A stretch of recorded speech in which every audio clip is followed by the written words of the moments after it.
எல்லாம் உங்கனால தான். நைட் ஃபுல்லா தூங்கவே இல்ல நானு. ஏன்தல கேட்கிறீங்க? தீபாவளி ஆஃபர் போட்டதுக்கப்புறம் அவ்ளோ புக்கிங்ஸ் வந்துட்டே இருக்கு. நைட்டு 1 மணி வரைக்கும் நம்ம பேக்கிங் போட்டுட்டே தான் இருந்தோம். அட ஆமாங்க. இந்த தீபாவளிக்கு போட்ட ஆஃபர்ல எதிர்பார்க்காத அளவுக்கு சப்போர்ட் குடுக்குறீங்க.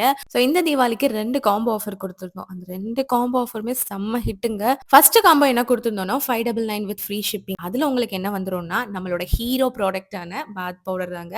ஸோ அதுல 200 கிராம் பேக் 2 பேக் வந்துரும். அதோடவே நம்மளோட இன்ஸ்டன்ட் கருப்புளுந்து கஞ்சி மிக்ஸும் ஒரு பேக் வந்துரும். ஸோ இந்த 3 பேக்குமே நீங்க 599 வித் ஃப்ரீ ஷிப்பிங்கோட வாங்கிக்கலாம். அதுல நெறைய பேர் புக் பண்ணியிருந்தீங்க. ஸோ இந்த காம்போ ஆஃபர விட காம்போ 2 தாங்க செம்ம ஹிட் குடுத்துருச்சு. நான் எதிர்பார்க்காத அளவுக்கு நெறைய சப்போர்ட் வந்துச்சு அதுக்கு. இந்த காம்போ 2ல 899 வித் ஃப்ரீ ஷிப்பிங்கோட மசாலா ஐட்டம்ஸ் எல்லாம் காம்போவா குடுத்திருந்தோம். குழம்பு மசாலா, பிரியாணி மசாலா, ரசப்பொடி, இட்லி பொடி, மஞ்சள் தூள், மிளகாய் தூள், மல்லித்தூள்னு உங்க வீட்டுக்கு தேவையான மசாலா ஐட்டம் எல்லாமே இந்த காம்போ ஆஃபர்ல வந்துரும். ஸோ இன்னும் நீங்க புக் பண்ணலனா சீக்கிரம் போய் புக் பண்ணிக்கோங்க. இதே சப்போர்ட் எப்பயுமே கொடுங்க. Thank you so much.